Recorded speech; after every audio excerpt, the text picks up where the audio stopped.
3, 2, 1. Here we go!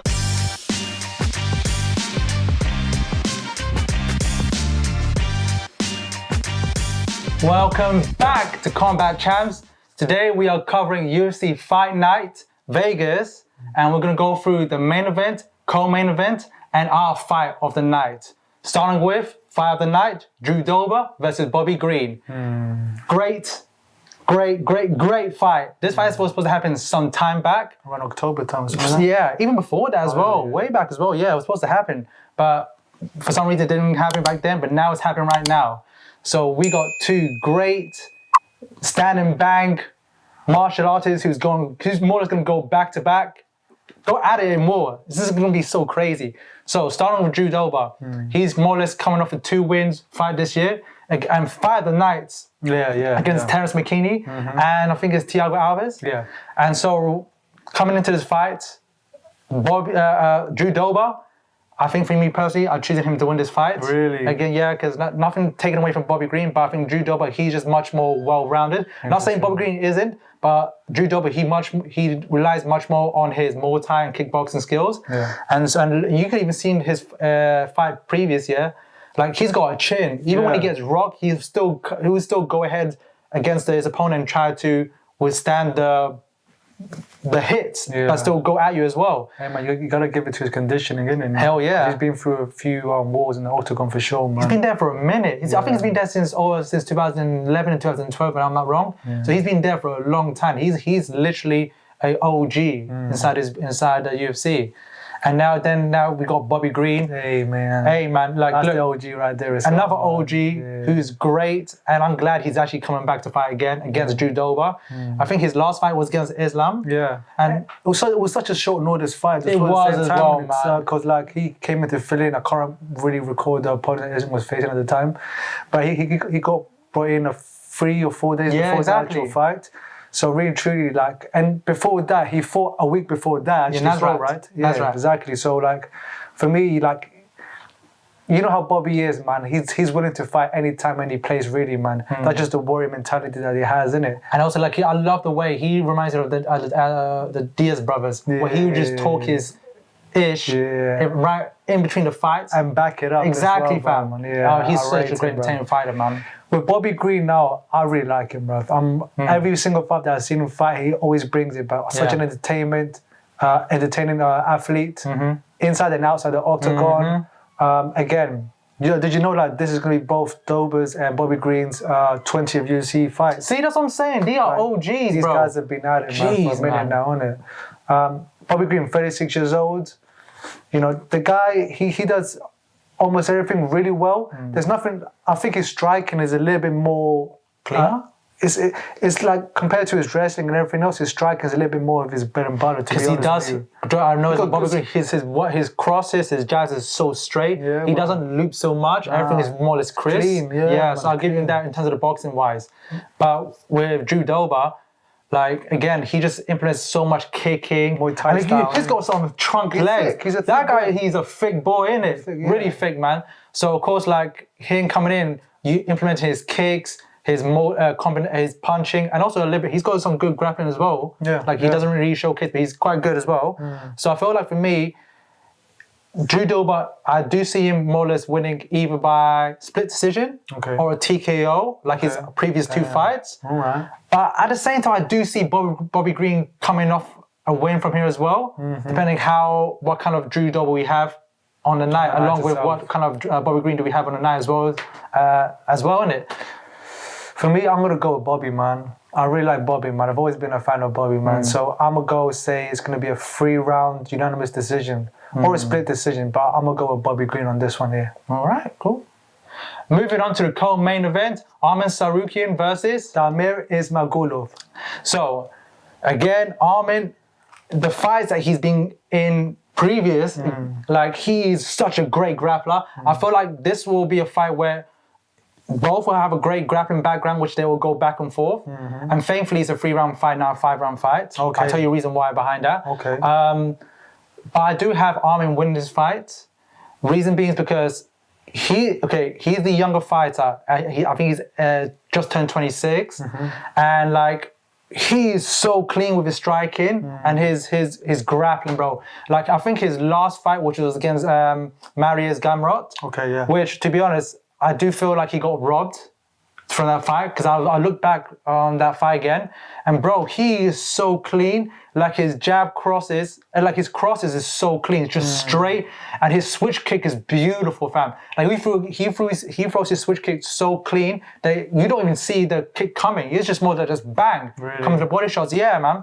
And so, like, for me, it's like it will be a close fight, but Armen is such a great fighter. His cardio is through the roof, bro. He just pushes it from round 1 all the way to round 3 or 5. Yeah, if he has to. But the thing about what I said, the reason why I said I'm glad it's a 3-round fight is because his last fight was a 5-round fight. Okay. And like, he did start to lose Fade away. exactly by round 4 and 5. Okay. Because he put so much effort in round 1 to 3 in it. And as well, because he also cuts, he's a big 155 as well, man. Looks like so it. for him to cut down to 155, he needs to have a very good training camp. And also his cardio needs to be on point as well, because he does a lot of grappling, and you know how these grapplers, they will just be full on top of you, going crazy. So for me with this, Armen is just more or less like, for me, the favourite to win this fight, to be honest. See, here's the thing with Ismagulov here as well, yeah, like, he's undefeated inside the UFC. He's only had one loss, and I think, from my memory, it's from 2015. Yeah, way back. Way back, you know. The guy, I think, yeah, again, with his striking wise, really good. Really implements his pressure on the fighters. Doesn't really give them a chance to take too much breath, to take a breather. Always implements his sambo, I'm assuming, sambo or wrestling type of style on his fighters as well. But his real bread and butter is his striking, from what I've seen. Striking, yeah. Again, compare other athletes to this guy. The only thing that's lacking with this guy right now is, again, names, people he's fought in the UFC. He hasn't really fought the elite guys at the moment. Yeah, that's facts. And he's taken on someone who's at least fought Islam in the past. Yeah, exactly. And like, and it's really, and his style can really be a problem for my guy. So like, for me, it depends. We're gonna see a lot. This fight's gonna tell us a lot about both guys. See who's really ready to take the next step upwards. If they're ready to take on any guys in the top 10 or top 15 itself.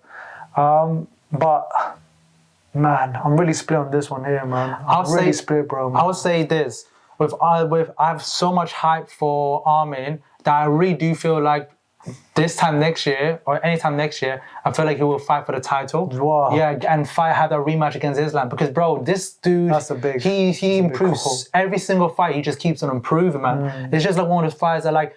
He's not talked about a lot. Yeah, he's underneath the radar, because lightweight is just filled with killers. Monsters, man. You know, Filled so of with course them, you have these up and comers who are not really talked about, but if you know, you know. Yeah. And so I'm definitely looking forward to Armen, how he performs this night. And to be honest, if he does win, hopefully he does win, I feel like he's going to win either by a unanimous decision because he's implementing his wrestling, or probably might just catch the Kazakhstani kid by round 2. You know what? Yeah, I'm probably going to go with you on this one as well, man. Yeah. Just like I said before, just only because of the lack of elite fighters that the Kazakhstani guys fought. So I'm going to go with you, probably say a 3-round unanimous decision on this one right here. There you go.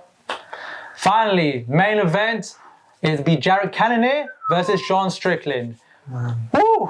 This is going to be a good one. This fight here is like, I'm definitely looking forward to it. Yeah. Again, this is also going to be another fight of the night and also a potential fight of the year. Potentially. But I would say my money will have to be with the Cannonier. Really? And reason being is because not only he has fought the top elites, Izzy, Robert Whittaker, and pretty much, even though he came short from it, he withstand those fighters, and also gave those fighters a good run for their money as well at certain points of the fights. For sure. Cannonier, man, he's just like he built tank, bro. He's a monster, bro. Man. Like probably the hardest hitter in middleweight. I think so, bro. If you started from heavyweight and worked your way all the way down to light heavyweight and now to middleweight, bro, that weight still carries within you, man. Even though he's much more skinnier. And so, like, bro, again, like, his range is great. his wrestling is really underrated. He improved his wrestling so much, because I feel like that was his downfall ever since he was in UFC, and he just more or less worked on his weakness. Now he's more or less like a very good, well-rounded fighter. Even though he's up there by age, I still feel like he's definitely in the top 5 great middleweight fighters. Oh, for sure. And any fighter who's going against him, they're going to have a hard night. Yeah, for sure. But I think, look, Sean, obviously he had his last fight against the champ. Oh, bro. You know, obviously... that was a horrible night for him when he was fighting, bro. And man, like, there's levels to the striking. Yeah, that's true. There's levels to it, really, yeah. But before that, Sean really had a good run, man. He really showed himself that, like, he's able to deal with the guys in the top 10, you know. But at the same time, like I said before, there's levels to it. Exactly. But the thing with Sean, number one, he's got that mentality that, like, you need to take him out, or otherwise he's going to come for you and really give you a run for your money, That's for sure. But number two as well, he's one of the few fighters inside there that I love seeing him just talk his ish inside there. But he talks his ish. Because it's a mental game inside there as well, and he's verbally trying to push you, like, really Push you off your game, innit? You know, like, just push you off the game, and at the same time, being able to implement his style, which is talking ish, but at the same time making you think, whilst slowly, like, doing those jabs, those long, awkward jabs as well. And to be fair, a lot of fighters do try and strike with him, but he's really good, but Loki, he's really good at keeping the distance, making sure that his chin is not too far up high, and also at the same time, if you throw something at it, he kind of leans back a little bit, or kind of like does a little feint and comes back with either the right or his jab. It's sort of really good jab, left jab, But that's the thing that sometimes with that fight when he had against Alex Pereira, his hands are so bloody low. It's like just there. But you know what though? Do you feel like at the same time that's part of his plan, because you can't really see when the strike is being thrown, Yes, you know? I understand that. And let's be honest here, Jared Cannonier is not on Alex Pereira's striking IQ, really. No. He's good. He's good, decent, but he's not up there with the elite I'm not guys, saying he's up there in terms of striking wise, but he's such a smart fighter. I feel like he will start noticing these little traits that Sean Strickland gives, and pretty much and like Canada, he's got a long reach as well. He's not just a small stubby middleweight. He's got reach and power behind us reach. Of course. So I feel like he's more or less going to try to throw some leg kicks, draw the hands down, throw some jabs to the body, mix it up with the crosses. You know, go also implement some of your wrestling onto the fight as well. Try to mix it up so then Sean doesn't feel comfortable with you, and also don't try to trade in a pocket with him. That's just like you're asking to get either hurt or get knocked the fuck out. Sorry, get knocked the F out. So at that point, like, you know what I mean? It's like, it's just one of those situations where it's like, bro, man, it can go both ways, but I'm putting my money on Jared, bro. See, and again, at the same time, how is Sean's mentality coming into this fight after getting his first loss like that, TKO in the first round, you know? Like, is he really going to be hungry, or does he feel like, look, I've taken on the best guy, I can't really do it, can I even deal with a guy who's in the top 5? Like, I really want to see how his mentality is in it, because, like, it says a lot about a fighter, how they deal with from a loss, you know, coming into this. That's facts. You're saying Jared Cannonier? I would say Jared Cannonier will either... Actually, no, let me just stick with one. Jared Cannonier will win by TKO by round 3. Okay. I see that happening as well, but I want to give Sean the edge, and I want to say he'll win this by unanimous decision. Okay, so I got Jared, you got Sean. Let's see who finds out and wins at the end of the night. But guys, let us know what you think down below in the comments below. Don't forget the like, subscribe button, and we'll see you on the next one.